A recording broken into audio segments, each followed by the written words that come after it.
নমস্কার, আপনারা দেখছেন আপনার প্রিয় ইউটিউব চ্যানেল ছাদবাহার। এই প্রতিবেদনের মাধ্যমে জবা গাছ সম্পর্কিত দুটি গুরুত্বপূর্ণ বিষয় নিয়ে আপনাদের সঙ্গে শেয়ার করব। বিষয় দুটি কমন হলেও এই ভিডিওটি থেকে অবশ্যই আপনারা উপকৃত হবেন। সামনের মরশুমে জবা গাছ ভরে ফুল পাওয়ার জন্য এই দুটি বিশেষ পরিচর্যা অত্যন্ত জরুরি। প্রথমত জবা গাছের কাটাই ছাঁটাই, আর দ্বিতীয়ত এ সময় জবা গাছের কী ধরনের খাবার দেবেন। এই দুটি বিষয় বিস্তারিত আলোচনা করব, আর এই সম্পূর্ণ ভিডিও জুড়ে আপনাদের সঙ্গে থাকব আমি বাসুদেব মণ্ডল। ভিডিওটি যদি ভালো লাগে তাহলে একটি লাইক দেবেন। আপনার একটি লাইক পরবর্তী ভিডিও করতে উৎসাহ যোগাবে। আর এই ভিডিওটি সমস্ত গাছপ্রেমী বন্ধুদের কাছে ভিডিওটি শেয়ার করবেন। সর্বদা আপডেট থাকার জন্য চ্যানেলটি সাবস্ক্রাইব করতে ভুলবেন না।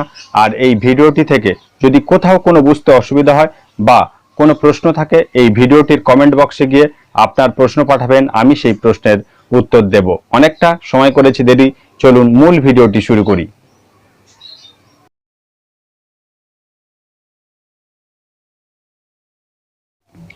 জবা গাছের প্রুনিং বা কাটাই ছাঁটাইয়ের জন্য এখনই আদর্শ সময়, কারণ বিশেষ কিছু সংকর প্রজাতির জবা গাছ ছাড়া আর বাকি সব প্রজাতির জবা গাছই 10 ডিগ্রি সেলসিয়াসের নিচের তাপমাত্রা সহ্য করতে পারে না।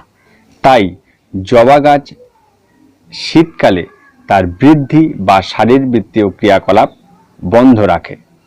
সাধারণত এই যে পুরো সময়কালকে আমরা গাছের ঘুমন্ত দশা, শীত ঘুম বা ডরমেন্সি পিরিয়ড হিসেবে চিনি, কিন্তু ঋতুচক্র অনুযায়ী ক্রমশ তাপমাত্রা বৃদ্ধি হচ্ছে, অর্থাৎ গ্রীষ্মকাল শুরু হচ্ছে আর জবা গাছ তার শীত ঘুম কাটিয়ে উঠছে।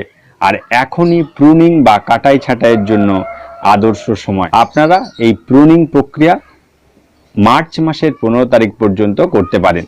প্রুনিং এর জন্য ধারালো ছুরি ব্যবহার করতে পারি বা কাঁচি ব্যবহার করতে পারি, অথবা এরকম কাটারও আপনারা ব্যবহার করতে পারি। কিন্তু প্রুনিং এর আগে অবশ্যই এগুলিকে শোধন করা প্রয়োজন। আমি এখানে স্যানিটাইজার ব্যবহার করছি,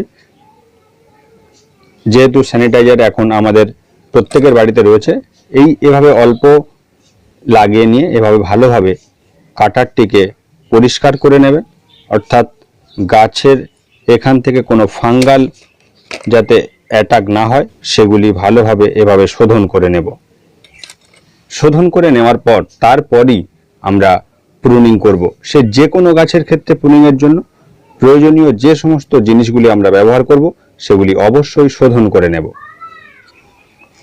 প্রুনিং এমন একটি বিষয় সম্পূর্ণ আপনার নিজের পছন্দ, অর্থাৎ এই যে গাছটি আপনারা দেখছেন এটি কি ধরনের গঠন করবেন বা কি ধরনের আকৃতি আপনার পছন্দের, সেভাবেই এই গাছটিকে প্রুনিং করবেন। আমরা এই গাছটিকে এখন প্রুনিং করছি।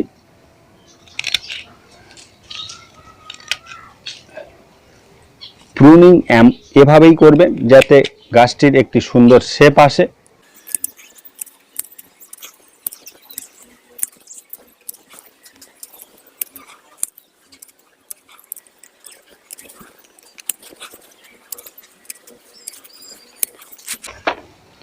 এবং প্রুনিং যখনই ডালগুলো প্রুনিং করার পর এই পাতাগুলিও এভাবে আপনারা কেটে দেবেন, কারণ পাতার যে পিছনের অংশ, পাতার এই যে পিছনের অংশগুলি আপনারা দেখতে পাচ্ছেন, এতে বিভিন্ন যে ফাঙ্গাসের আক্রমণ হয়েছে সেগুলি আপনারা দেখছেন, অর্থাৎ যে পাতাগুলি যতটা পরিমাণে কেটে দেওয়ার চেষ্টা করবেন। দেখতে পাচ্ছেন এখানে, অর্থাৎ এই পাতাগুলিও সমস্ত কেটে দেওয়ার চেষ্টা করবেন।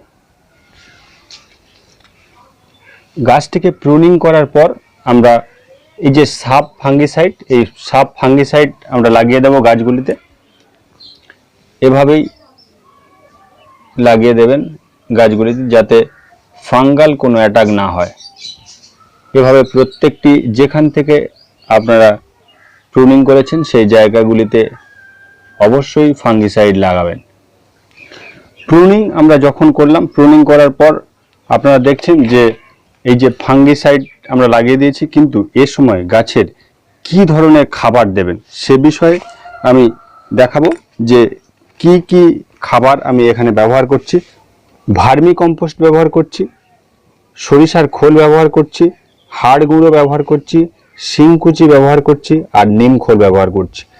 এরকম একটি যে বালতি অর্থাৎ 12 ইঞ্চি একটি বালতির জন্য আমি এখানে 1 মুঠো পরিমাণ ভার্মি কম্পোস্ট ব্যবহার করছি, 2 চামচ সরিষার খোল ব্যবহার করছি, 1 চা চামচ পরিমাণ হাড়ের গুঁড়ো ব্যবহার করছি, 1 চা চামচ পরিমাণ শিংকুচি ব্যবহার করেছি আর 1 চা চামচ পরিমাণে ব্যবহার করছি নিম খোল। এর সঙ্গে আমি 3 চামচ পরিমাণ যে কাঠের যে ছাই দেখতেই পাচ্ছেন, এই কাঠের ছাই আমি ব্যবহার করছি।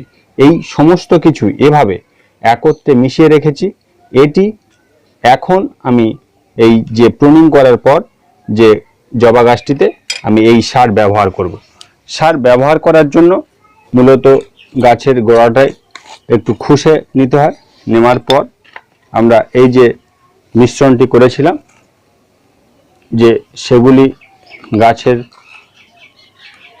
গোড়ায় দিয়ে দিতে হবে, অর্থাৎ টবের ধার ধরে ধরে এভাবে 1 মুঠো পরিমাণ আমি এখানে দিয়ে দিচ্ছি। দেওয়ার পর অবশ্যই আপনারা এই গাছটিকে অন্তত পক্ষে 3 থেকে 4 দিন ছাওয়া জায়গায় রাখবেন। যেহেতু এর গাছটি প্রুনিং করা হয়েছে তাই এই গাছটিকে অবশ্যই ছাওয়া জায়গায় রাখার চেষ্টা করবেন।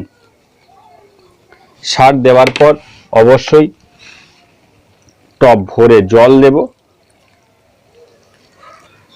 গাছটি প্রুনিং করার পর যে অতিরিক্ত যে ডালগুলি আমরা পেয়েছি সেখান থেকে এভাবে অর্থাৎ এভাবে আমরা প্রত্যেকটি পাতা ছেঁটে নেব। ছেঁটে নেওয়ার পর আমরা এগুলিকে নষ্ট করব না, আমরা এগুলিকে আবার চারা তৈরি করব।